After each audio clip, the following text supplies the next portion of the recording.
Silaung Pancasila, profesi guru memang Yogyakarta. masih cukup asing ya bagi kami di Kesbangpol gitu ya. Jadi kemarin memang banyak istilah-istilah baru ya yang belum begitu familiar bagi kami di Kesbangpol. Ya kemarin juga sempat ya sebelum acara dari pimpinan juga memberikan arahan kepada kami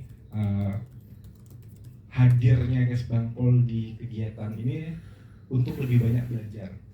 Karena kebetulan kami di Kesbangpol punya kegiatan pembelajaran Pancasila yang sudah rutin dilaksanakan, namanya Sinau Pancasila.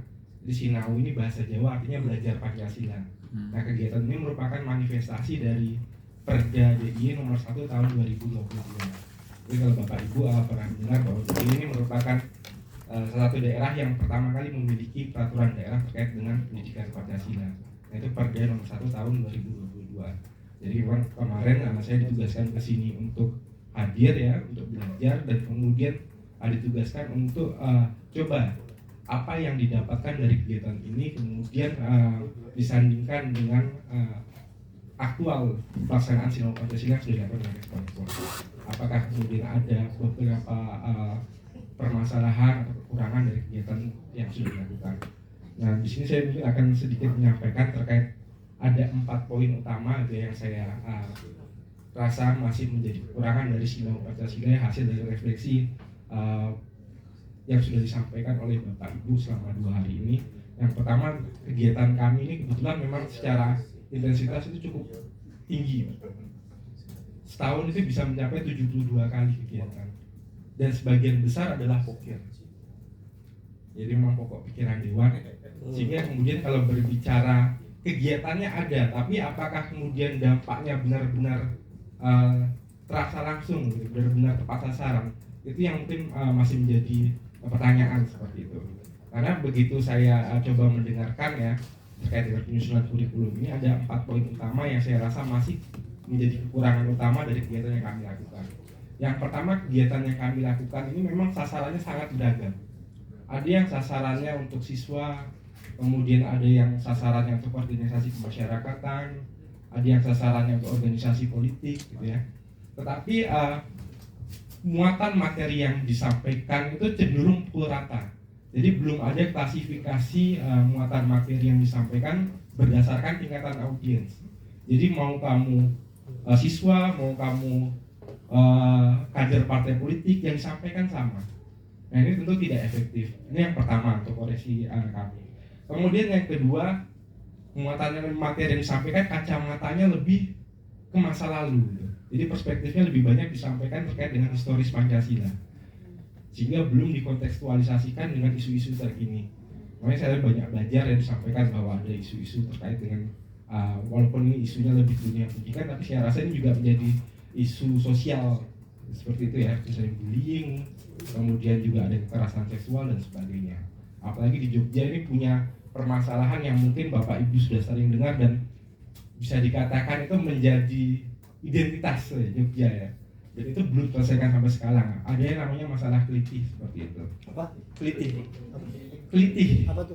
Kekerasan jalanan. Dan ini pelakunya kebanyakan adalah anak-anak di bawah umur. Ada siswa SMP melakukan kekerasan yang membawa senjata tajam, kemudian mencari korban ini random seperti itu. Ya, jadi misalnya ketemu siapa itu di tengah malam ya langsung disabet saja. Ya.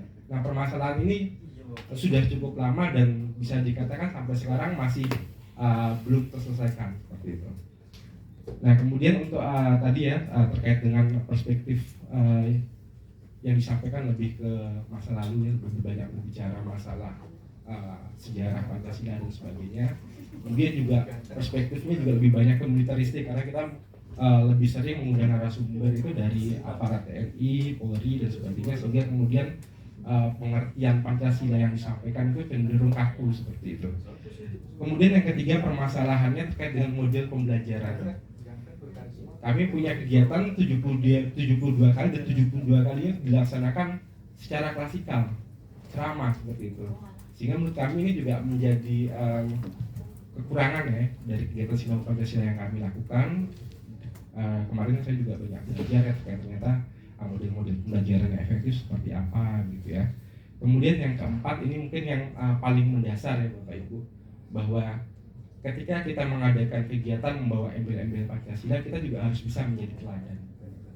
Nah, kemudian kami dari Kesbangpol sangat menyadari bahwa hal yang sangat mendasar, misalnya ketika kita mengundang peserta hadir jam 8:30 gitu, ternyata kami dari Kesbangpol sering kali hadir justru lebih lambat dibandingkan peserta.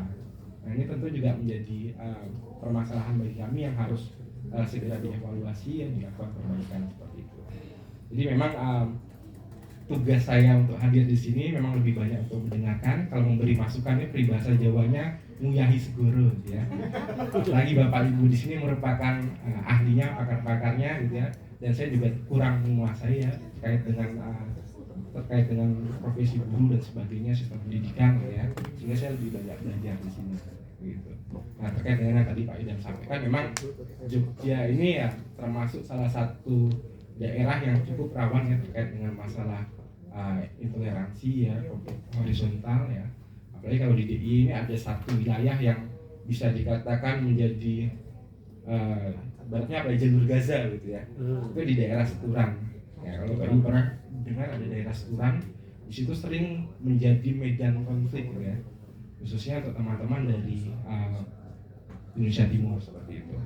Nah, kalau dari yang sudah dievaluasi selama ini memang tidak melulu persoalan utamanya terkait intoleransi, karena ada juga motif ekonomi gitu, seperti misalnya perebutan ya tempat untuk keamanan gitu. Karena untuk KKN Indonesia Timur banyak yang bergerak di bidang jasa keamanan, perebutan pos-pos tadi seperti itu.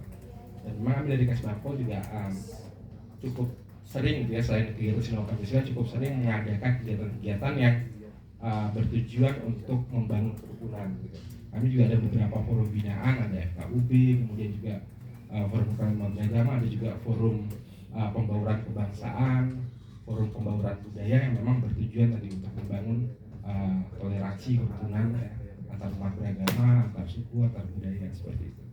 Ya, mungkin itu sedikit yang bisa saya sampaikan ya, supaya hadirnya saya juga tidak kosong-kosong amat. Ya, terima kasih Pak Sabta. Saya akhiri. Assalamualaikum warahmatullahi wabarakatuh. Baik, terima kasih tepuk tangan untuk Pak Sutadi. Pak Bobi ya, Pak Sutadi. Hah? Nah, gimana? Mirip ya? Ini kayaknya kalau kita bikin di media sosial kita tag ininya ya, Bobi yang satu ya. Oke, baik. Terima kasih.